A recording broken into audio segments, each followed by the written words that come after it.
For me, if there's the ultimate KPI would be, are you profitable, right? Are you measuring the profits, right? So are you doing any job costing? So welcome to the Sales Made Simple podcast.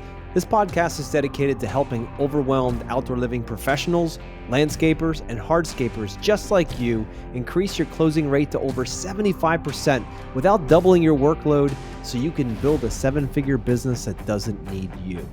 I'm your host, Joshua Gillow. Let's dig in.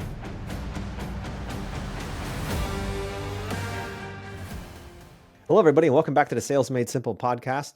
This is your host, Joshua Gillow, and today Frank Bourque is back with us, and we're going to go deep into why ignoring these simple outdoor living sales KPIs is costing you a fortune. So, Frank, welcome back. hey, thanks for having me. Absolutely. So if you didn't catch it last week, guys, we actually went deep into how to double your outdoor living sales in half the time with these 3 simple sales shortcuts. And we went to a lot of great detail in that episode all about that. So if that's something that interests you, go back and take a listen. But today we're going to focus on the KPI side of things. So by the end of the episode, you'll be able to start tracking key performance indicators, KPIs, such as closing ratios and things like that. Also, what does a lead to sale conversion rate look like? And also revenue per client to continually improve sales and team performance and decision-making. So those are the things that we're going to focus on this week. So Frank, what are closing ratios? Well, if you look at, actually getting a sale, there's a whole process to it, right? And when I'm looking at a closing ratio, if you want to get a bit nerdy about it, we're really talking about the percentage of sales opportunities that convert into an actual sale, right? So, and the best salespeople I know they track stuff. It's like an athlete. If an athlete does not measure, what they're supposed to measure to know if it's going well or not well, if you're training for the Olympics, you know that the Olympic record time is, let's say, 2 minutes, and you're at 3 minutes. Well, you have a long ways to go before, you get to that ideal place where you want to be to compete, right? And so, or to compete well. And so, there's a lot of advantages to getting better, because the better you get in sales, the more you will, usually that closing ratio will get better, right? So an easy formula, it's, for example, if you had 20 leads and you close 5 deals, well, your closing ratio would be 25%, right? So 1 out of 4 deals you would close. So, why closing ratios matter, right, is the real question. Well, it helps you with sales efficiency. Like I mentioned, you become the athlete of your sales, right? You become a highly efficient salesperson if you're able to close more deals and with less contacts, because your process is better. You do better sales forecasting. It helps with team performance in general. It helps with process improvement, knowing what works and what doesn't work. Because if you don't measure, you might say, hey, last year I felt like I was closing more deals, but I had a lot of leads. And then this year I feel like I have less leads and I'm closing less. Your closing ratio could be the same, because, maybe one year you have so many leads, you're overwhelmed, but you're still closing plenty. So you're not worried about it. But essentially what I've noticed is, if you always use the same process and systems, whether they work or not, usually the numbers will tell you the truth. And so that's where, it's beneficial to know that number. No, I love it. And it's funny you say the word truth, because as you're talking here, I write down notes of things that I want to ask questions or to expand upon. Truth was one of them. And another thing was, you said felt, right? So when it comes to sales, so often it's a feely thing. Like, I felt like I sold more last year. I felt, right? That's bullshit, listeners. If that's you need to stop that. You need to start getting hard numbers. And it might be truth, the other word, that is hard to swallow, that you are chasing 10 leads to get that 25%, right? You're chasing 10, you're getting 2.5, not half a project, but you know what I mean, right? So 20 to 30% is the average close rate in our industry. And if that's the case, holy moly, the truth can hurt. Yep. So it's a lot easier just to be high on hopium, hoping all the time that things are going to get better, that it feels good, right? It feels like I'm doing my best. But if you're using the word feel or think, that means that you aren't willing to look at the truth. And listeners, the day you say enough is enough, I am willing to look at the truth. I am willing to start tracking these things. That's when you start owning a business. That, just like your athlete, the athlete can say, if I've got to get to 2 minutes and I'm at 3 minutes, how do I get there? Yeah. What kind of trainer do I need? What kind of systems do I need? What kind of dietary changes do I need? What kind of shoe wear do I need to change? I got a target now. But if he's like, yeah, I'm just out running every day, say it's a running thing, right? Say, I'm just running every day and 3 minutes is great, but 2 would be better. And it's like, you can't get to 2 minutes. You can't become that valuable to your client if you aren't measuring. You can't build things you can't measure. It's that simple, right? You can't enhance and improve things that you aren't measuring. So any listeners out there, if you're just kind of popping around, just hoping, and feeling good about it and just hoping and keeping your fingers crossed next year is going to be better, stop. Stop. Yeah. Please stop and say, look, I'm willing to face the hard truth. And it will be hard truth in the beginning. When you look at the number of leads coming in, how many you're chasing, how many you're actually closing, because you're going to have to look in the mirror and say, you know what? I'm not enough to do this yet. Keyword yet. And I have to learn. Right. Yeah. And I was just going to say, as a consultant, one of the toughest things, and I tell my clients who own landscape companies and who want to better their business and their processes and their systems, and I tell them one of the toughest part about the conversations we're going to have is I'm going to bring you that truth through those numbers, and numbers won't lie. So, and sometimes the stuff that you don't measure will be the best news you can get. I mean, it's going to be tough in the moment, but it gives you more hope. It empowers you as a business owner or as a team leader, because now you know where your strengths are, where the weaknesses are. And if you focus just a little bit more into what can be done to improve it, man, you can have some breakthroughs, incredible breakthroughs, just by having access to those numbers. So I know KPIs, I mean, it sounds such like a term that it would be kind of even annoying to hear. At first, I remember when owning a business, I didn't like to hear systems and processes and KPIs. I didn't like those terms at all. But when someone said, Frank, it's just about knowing your numbers, it's just about, like, my kids play sports. If they wouldn't have a scoreboard up there saying, hey, we're winning 2-1 or by 1 point or 2 points, my kids are expert. They know all the points of all the NHL players. I'm telling you, they are keeping track, because for them, it means something. It says this person is performing well and this person is not performing as well as last year. And so that's what makes it exciting. So good news is, once you know those numbers, you know where you can improve, you can compare, but the best thing you can do is look at what you can do to improve the process. But also, it keeps the team motivated. So if you have more than one salesperson, or you have a whole team that's looking at knowing, hey, are we doing well? Absolutely, right? We're crushing our numbers, we're selling great jobs, and we're doing better than last year. Wow, that's encouraging. So KPIs are there. They're just numbers that are meant to tell you where you're at, to be able to measure what you're doing, to be able to know, in what direction you're going, and you can tweak it. You can tweak your direction. You can modify your efforts and make it better when you know. When you don't know, it's a good guess, right? Frank, I know when I first started, and I've been doing this almost 3 decades now, and I know in the beginning, the last thing I wanted to look at was KPIs, because I knew, I knew deep down that I was working way too hard for way too little. And if I had to pull that Band-Aid off and look at the truth, it would have broke my ego for sure, because I just kept, and I say hopium earlier because I was high in that constantly. I was always hoping and feeling everything's going to be great. And next year is going to be better. And just one more customer is going to do it for me. And I get it. I know there's listeners out there that are thinking, shaking their head like, yep, been there. So, when it comes down to it, we have to, if we want to grow a business. If this is just a hobby for you and you just like helping people and you want to build stuff, then just keep doing what you're going to do. But if you want to scale a business and actually build something that's going to be meaningful and really help and make a difference in the world and serve clients at a higher level, those KPIs are important. You cannot improve what you aren't measuring. I want to say that one more time, listeners. Write that down. You cannot improve what you're not measuring. And it sounds daunting, like, oh my goodness, I'm barely able to keep this together. We talked about it in the last episode, about 56 pages of things that most business owners are just managing on a daily basis to keep this thing called business running forward, right? How now am I going to have KPIs, and I now got to be accountable, and I got to put people in accountability positions to make sure it's okay. It's step by step. You don't have to do it all in a day.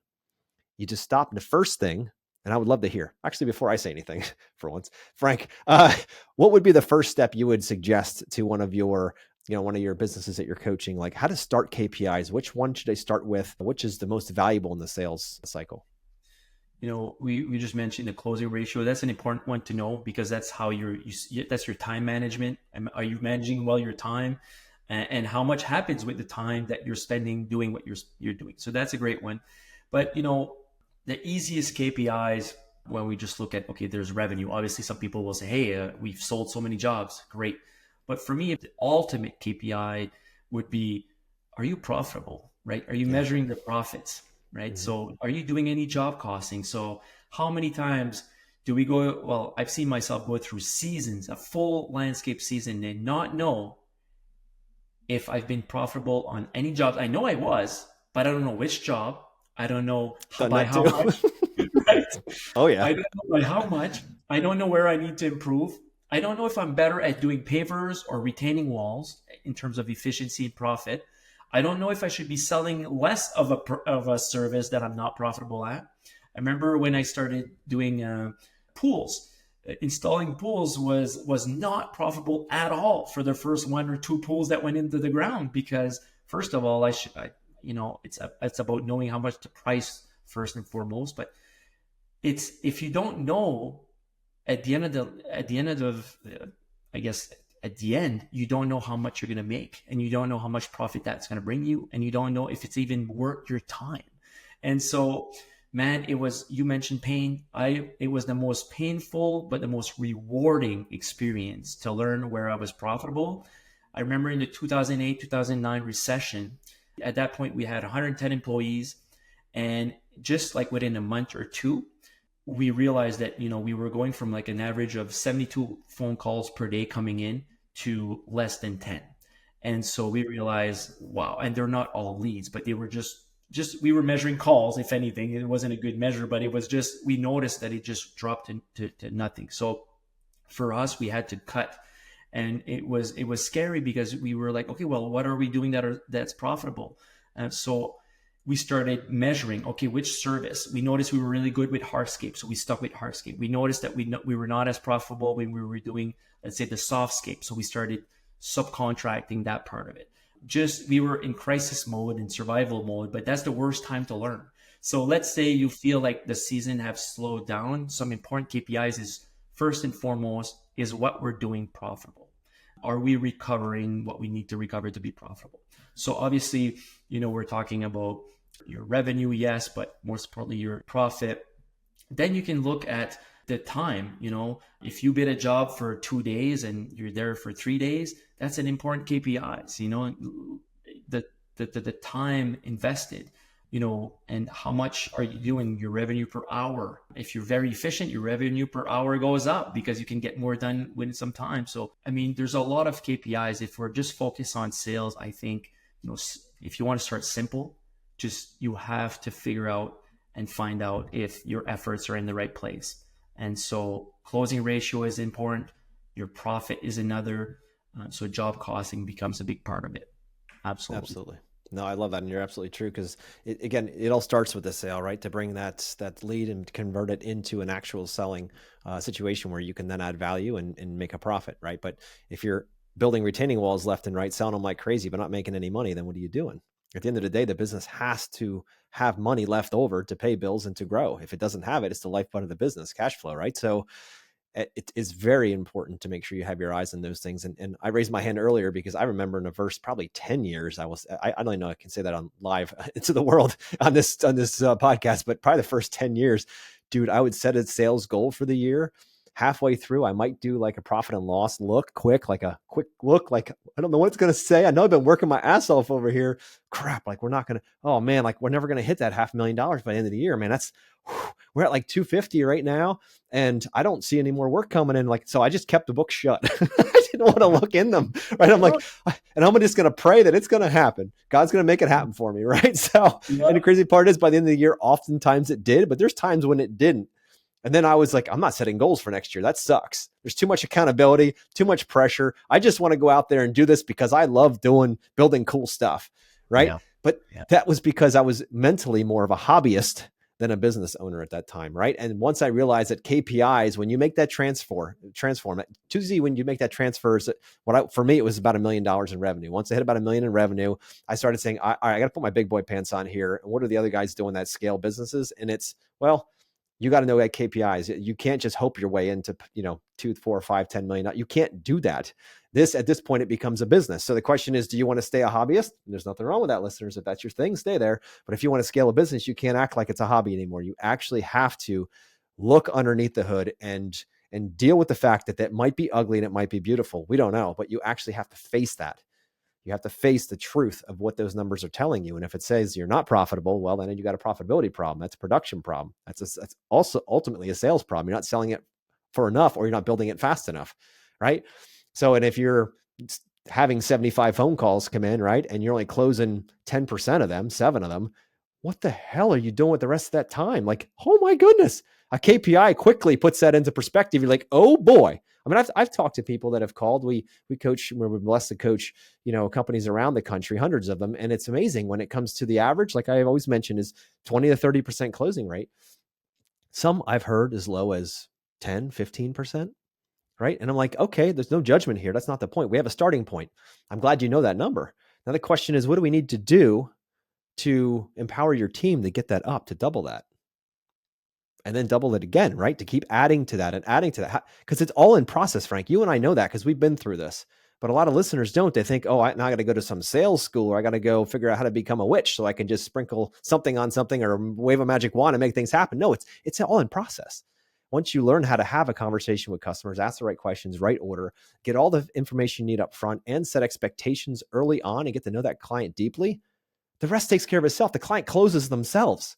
You just have to learn how to do that. Just like you had to learn how to run a skid steer, just like you had to learn how to lay pavers. You just got to learn something else. And if you can't get the sale to go from a lead to a sale, you're never going to get a chance to make any money or to feed those families that are relying on you because you never sold it. Yeah. You talk about KPIs and all these great things that are tied to it. We talk about revenue and profit, but also another important one I think is worth people's time to think about it is if you need to sell a certain amount, whether it's $500,000 or $1 million per year, that means you need to know how much you need to make per day or per week or per month. Yes. Because if you don't work for 3 days in a week, it doesn't mean you need to panic.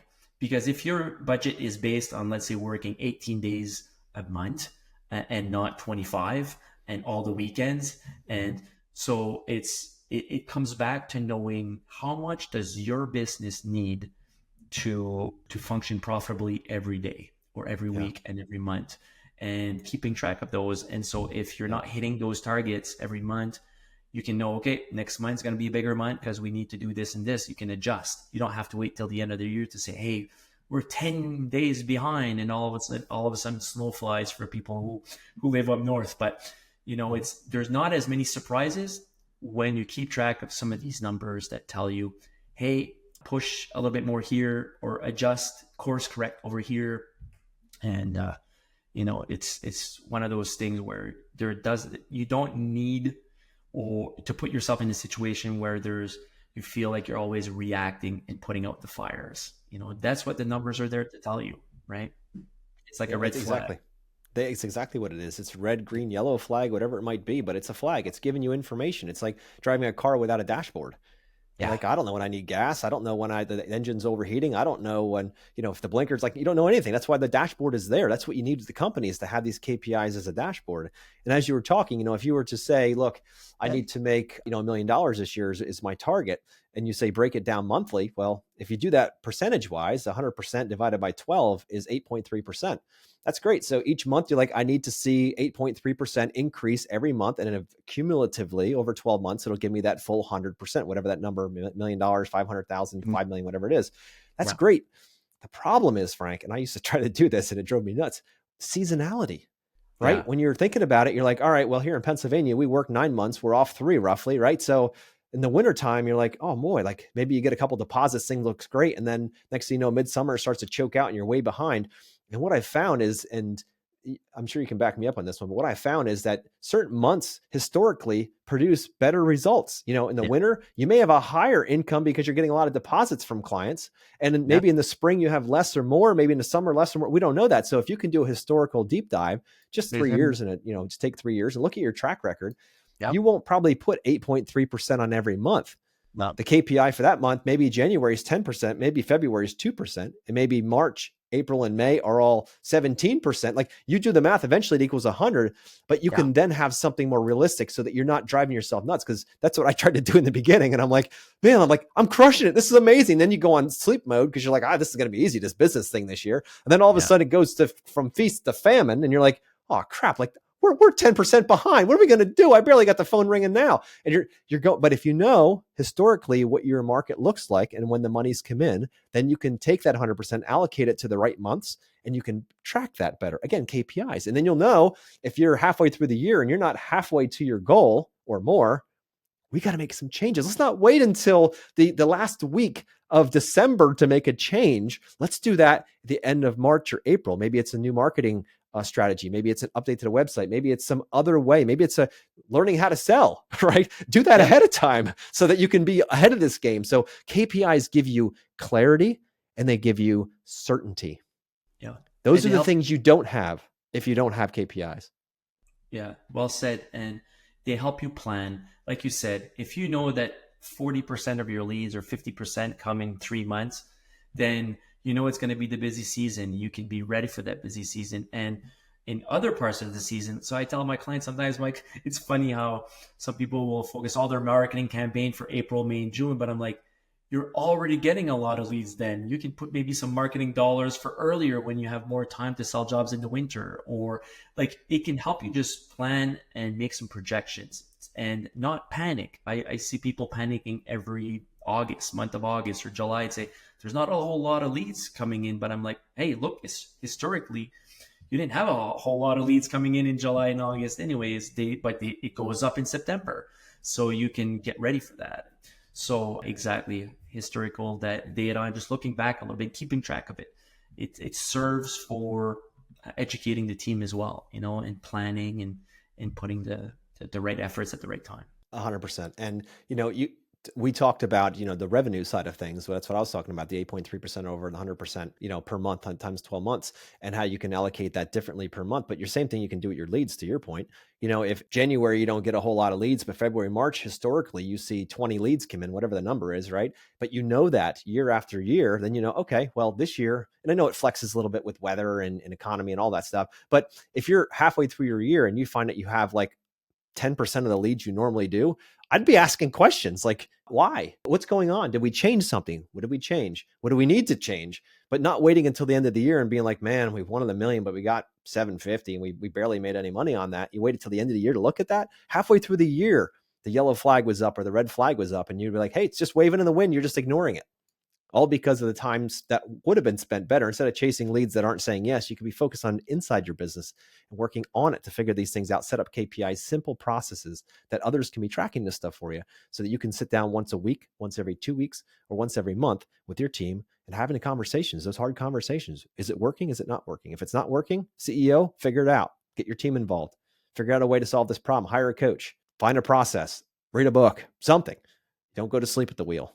Any other thoughts on that vein, Frank? You know what? KPIs you can measure a lot of things in the business. And I would say sales, we've talked about stuff that's directly related to sales. If people listening, they can do the same for their marketing. If you're going to put in marketing dollars, know where you spend your dollars and how much you're getting back for that. If you measure, how much am I getting out of those marketing efforts? The same for the team.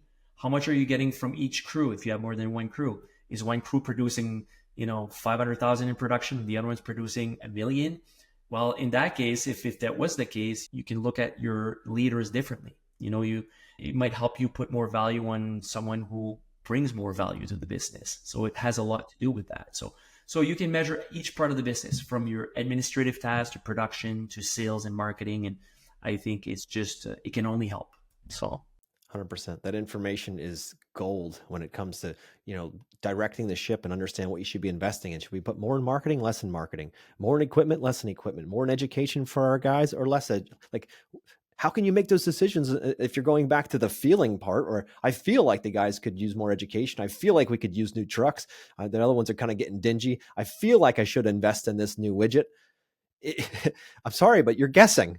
If you have KPIs in place, you have solid evidence that shows that you need new trucks because you're constantly breaking down and you're losing time on projects because half the vehicles aren't getting there on time and the guys aren't, whatever it might be. You start seeing that and you're like, oh, I see the problem now. I have evidence Now it makes sense, evidence to support making sense of spending the money toward that, or improving or changing those things. But without it, you're simply hoping and feeling, and those things are going to run your business right into the ground, unless you're in a hobby. And again, stay in the hobby. Frank, it's been awesome. I'm excited. This week we focused on the KPI side of things. What are some of the KPIs that we should be focusing on, such as closing rates? You mentioned, revenue and profit and all those things. The lead to sale conversion rates, what does that look like for you? The average is 30% in our industry. My target, my goal as a human being in this industry is to get us to 75+% just by teaching how to have a better conversation with clients and what is important and what's not, how to set expectations, how to knock it out of the park, all of those things. And then also we talked about, the improving sales team performance and decision-making when it comes down to it by knowing what they need. Do they need training? Do they need better KPIs? That's really what I'm going to boil it back to. They need to have better optics, right? It's called optics at the end of the day. They need a Jumbotron that they can see the score. And once they see that, that motivates people like nothing else. They can see if they're behind, if they've got to play harder, if they got to get another goal, if they can sit back a little bit, not that you want them to do that, but if they can sit back a little bit, like where are they? If they don't know what success is, it's not defined and it's not trackable, how do you expect them to continue to want to succeed for you if they don't know where the hell they're going, right? So they need that clarity. Listeners, thanks for tuning in here. Next week, we're going to jump into AI. So is AI that secret weapon you're missing in your outdoor living sales strategy? Find out next week. Thanks for listening. Thanks, Frank.